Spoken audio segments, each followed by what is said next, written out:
જય સ્વામિનારાયણ. આજના દર્શન. જય ગણપતિ દાદા. જય કષ્ટભંજન દેવ. જય સ્વામિનારાયણ. કંઠી, તિલક, ચાંદલો કેવલ બાહ્ય ચિહ્ન નથી, તે તો નિયમ પાલન માટે સાવધાનીની રેડ લાઇટ છે. જય સ્વામિનારાયણ. મોર્નિંગ ગુલાબભાઈ. જય સ્વામિનારાયણ. Good morning. જય સ્વામિનારાયણ. જય શ્રી રામ. જય શ્રી કૃષ્ણ. જય માતાજી. ઓમ નમઃ શિવાય. હવે આજનો કાર્યક્રમ આપણો રૂટિન કાર્યક્રમ છે. આજે મામાની વાડીએ જવાનું છે અને બપોર પછી કે સવારમાં એક મામાની વાડી લેવાની છે અને બીજી વાડી કે મરસાના ફાર્મ ઉપર જવાનું છે. મરસાના ફાર્મ ઉપર જઈ અને આપણે મરચું આની પહેલા આપણે 2-3 ફેરો જઈ આવ્યા છે, પણ આપણે બતાવ્યું નહોતું કારણ કે બતાવી તો તકલીફ અમને પડે એવું હતું.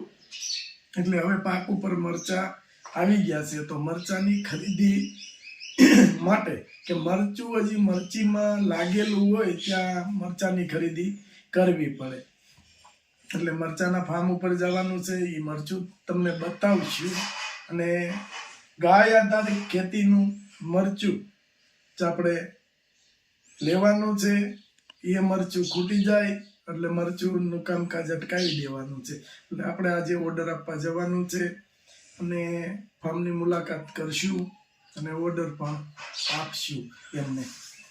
હા, લોકો જે કાંઈ કરતા હોય એને એ મુબારક, પણ આપણે તો ગાય આધારિત ખેતીની જ પ્રોડક્ટ વેચવી છે, બાકીની કોઈ પ્રોડક્ટ વેચવી નથી.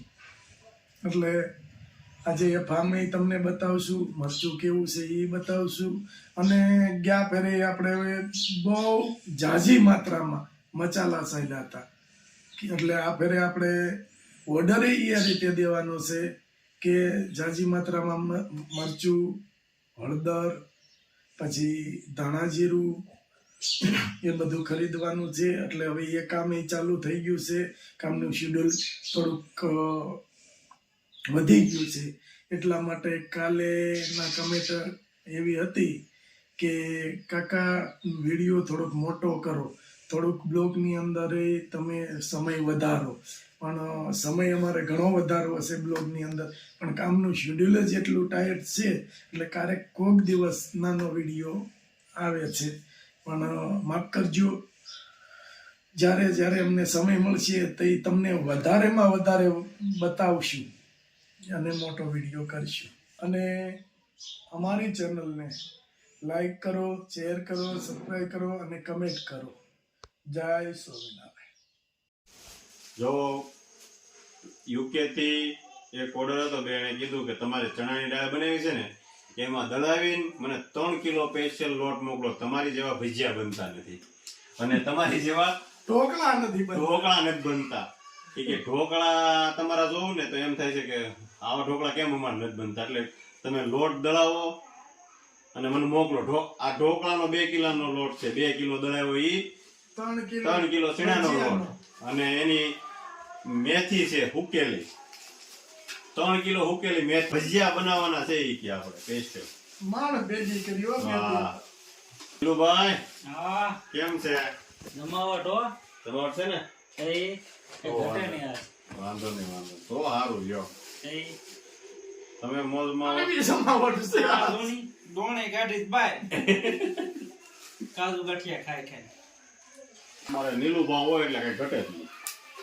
જિંદગી ઘટે બીજું શું. બેન ભલે ખાય ઢોકળા બીજું શું હોય ને નીલુભાઈ? હા, મોટું મન રાખવાનું હોય. મન મોટું રાખો ને દેવાળો 1000 આપો. બસ અને આપણે 200 ગ્રામમાં કાંઈ ફરક નહીં. હા. લો કિલો 200 ગ્રામ ઢોકળાનો લોટ.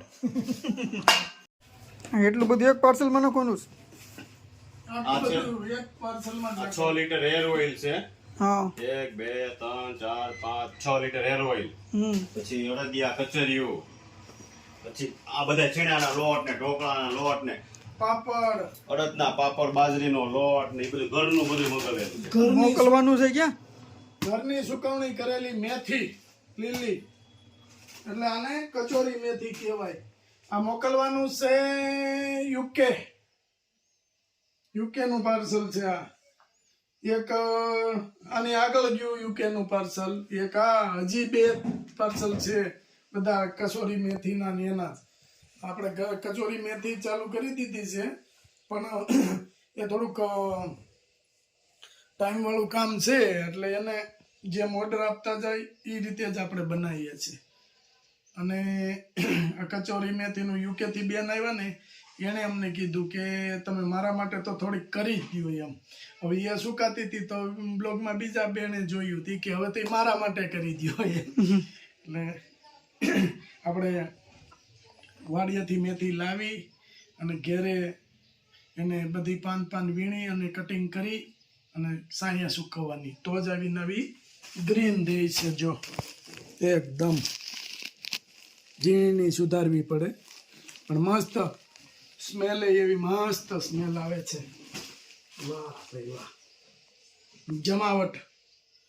હવે રાજુભાઈ બોક્સ લાવે છે પણ એક બોક્સમાં તો મારા ખ્યાલ પ્રમાણે કચોરી મેથી જ જાય. એટલે ખબર પડી જાય આપને. પેલા બોક્સ ગોઠવી દઈ પછી કચોરી મેથી 2 કચોરીઓ રેડી. હવે કચોરી મેથી નાખી દઈએ.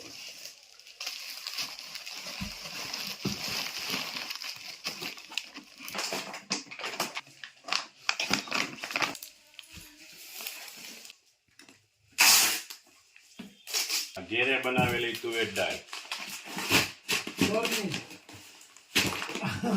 આ તો કહેવાય નહીં બાકી ઉલ્લું રમાડેલી નહીં. લોકો અત્યારે ઉલ્લું રમાડી જોઈએ નહીં. આ કેવું હતું? હોવ. ઘરેથી ન ઘેરે સિંગદાણા ફોલેલા. વસ્તુ રે. આ બાજરાનો લોટ, આ ઢોકળાનો લોટ, ચણાનો લોટ, મગફળી, મગ ફોતરા મગ ફોતરા વાળી ઘેરે બનાવેલી દાળ. આ ફળ મગાવ્યા છે મેં. કોઠા મગાવ્યા. અડદના પાપડ અને ઘઉંના પાપડ. 10 સાબુ. 2 4 2 6 2 10.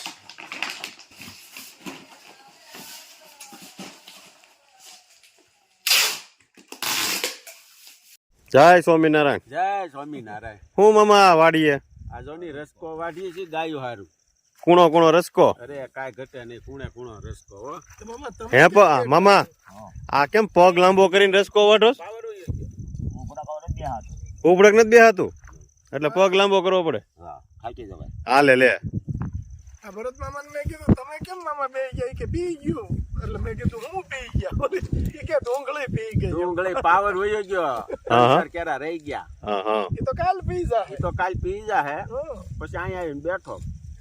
મામા પણ મૂળા એમ થયા છો તમારે આમ તો જોવો. મોગરા આવી ગયા. વાહ. એટલે પૂછ્યું મામા બી કરી નાખજો.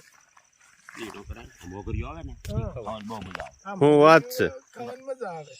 સુરત વાળાને ખવડાવી ને મોગરીયું. મોગરીઓ હારી. મેથી. જો ઓલો મૂળાનો સીન લે. ઓલા મૂળા ના અહીંયા રહ્યો એને મૂળો કહેવાય. વાહ ભાઈ વાહ. આને મૂળો કહેવાય એમ ને મામા? વાહ ભાઈ વાહ. મેથી પછી ગાજર, રતાળું, સુરણ બધું વાવી દીધું છે મામા. કઈ ઘટે એવું નથી. જમાયું હો તમે. આવો પોર મરચું હળદર વાવો. હળદર મામા ને મરચું આમ જો હળદર વાવો. હા અંદર થાય. હા હા. બરાબર. શું ન થાય? શું ન થાય. અમારી જમીનમાં નો થાય. અરે પેલા પણ તમે એવી વાતો કરો તો ન જ થાય ને. હિંમત હું કેમ મારો છો? હિંમત એની નથી આમ તો. પેલા 1 કેરો વાવો પોર એટલે ખ્યાલ આવે તમને. અને એની માહિતી જોતી છે તો તમને પૂરેપૂરી અપાવશું.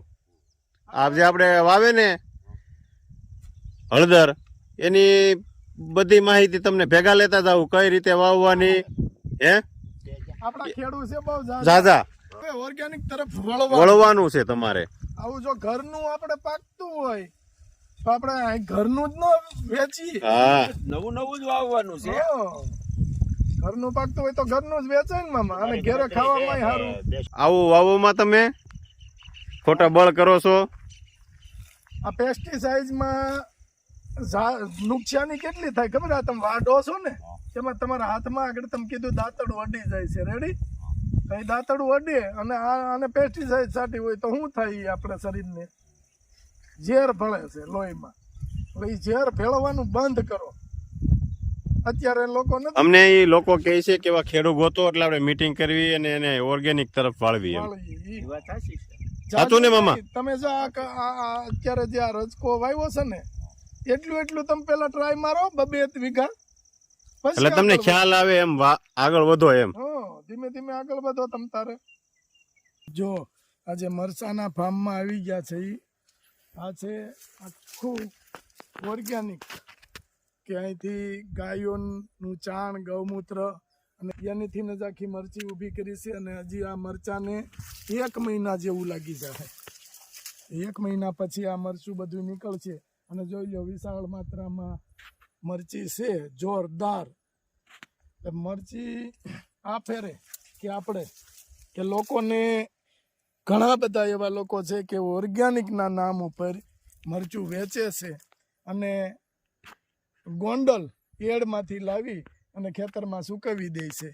કોઈ ગાય આધારિત ખેતી કઈ રીતે થાય છે એ બતાવતા નથી, કે કોઈ એના જે બનાવે છે ગાયના ગૌમૂત્રમાંથી, ગાયના ચાણમાંથી, એ કોઈ વસ્તુ બતાવતા નથી.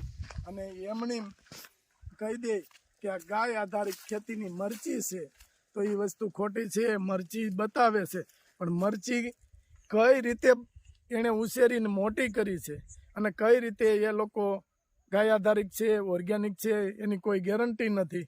અને સીધું મરચું બતાવી દે કે આ ઓર્ગેનિક મરચું. તો ગમે તે હોય આ વસ્તુ કરાતી નથી. તમે બતાવો તો એની કઈ રીતે ગાય આધારિત ખેતી છે, કઈ રીતે ખેતી કરે છે, એનો અનુભવ માગો અને પછી ફાર્મરને તમે પૂછો બધું. અને ત્યાં કોઈ ફાર્મર જૂઠોય આપણે નથી કહેતા કે ફાર્મર જૂઠું બોલે. ફાર્મર પાસે ગાય આધારિત હોય એટલે એના બેરલો કે જે બનાવે છે ગાયના ચાણમાંથી, ગાય ગૌમૂત્રમાંથી, એ જે આપે છે છોડને, એ બધું ત્યાં હાજર જ હોય. એવું નથી કે કોઈ સોરી સુપીથી બનાવે છે. એટલે ઘણા લોકો છે કે મરચું બતાવી દે, મરચી બતાવી દે કે આ ઓર્ગેનિક છે અને આમાં આટલું ઉત્પાદન આવે. ઉત્પાદન ઓછું હોય, વાત સાચી છે ઓર્ગેનિકની, પણ તમે ઓર્ગેનિક છે કે નહીં એ તો જોવો. ખાલી એની ઉપરથી જ ખ્યાલ આવી જાય. હા, જ્યાં કુકડ આવી ગઈ છે. આ જો આ ઓર્ગેનિક હોય એટલે કુકડ. પેસ્ટિસાઇડ વાળો છોડવો હોય ને તો આ પાંદ એકદમ ખીલેલું હોય કે એને કોઈ આ લાગે નહીં, અને આ કુકડ આવે. આ આપણે ગાય આધારિત ખેતીની મરચી છે એટલે કુકડ બતાવે છે. પણ લોકોને ઓલાની ગોળે કે એવા માણસો પણ છે કે ઉલ્લું રમાડે છે અને લોકો કાંઈ પૂછતા નથી એમ. એટલે એ રીતે ચાલે છે. પણ તમે થોડું ખાવ, સારું ખાવ અને ચોખ્ખું ખાવ. ના કે તમે પૈસા ઓર્ગેનિકના આપો છો ને વસ્તુ તમારી ઓર્ગેનિક આવી છે કે નહીં એ તપાસ કરો, જોવો એની પાછળ કે કઈ રીતે છે એમ. એટલે વસ્તુ આ બધી હકીકત ગણાય ને તો આ ઓર્ગેનિક કહેવાય. અને ઓર્ગેનિક પેસ્ટિસાઇડ વાળી મરચી હોય ને તો આટલે હોય. કોઈ પાસ્તર વાવ્યું હોય તો નીચી રહે, પણ આની મેથડ જ બંધાઈ ગઈ હોય. ખેતીમાં જેને અનુભવ હોય, હવે ખેતીનો કોઈને અનુભવ નથી, એ આ ઓર્ગેનિક વસ્તુનું વેપાર કરે છે કે ખેતીની અંદર કાંઈ અનુભવ જ નથી, એ ઓર્ગેનિકનો વેપાર કરે છે. આ ક્યાં પૂગશે આ દુનિયા એ નથી મને સમજાતું. એટલે જૂઠું બોલીને બેવકૂફ લોકોને બનાવવાની કોશિશ ન કરો. થોડું વેચો, જેટલું ભગવાન આપે એટલામાં રાજી રહ્યો અને તમારું ગુજરાન ચલાવો. બરાબર? કોઈને ઉલ્લું રમાડી અને પૈસા પડાવી લેવાનો ધંધા બંધ કરો. આટલી મારી નમ્ર વિનંતી. જય સ્વામિનારાયણ. દેવ દર્શનનો લાભ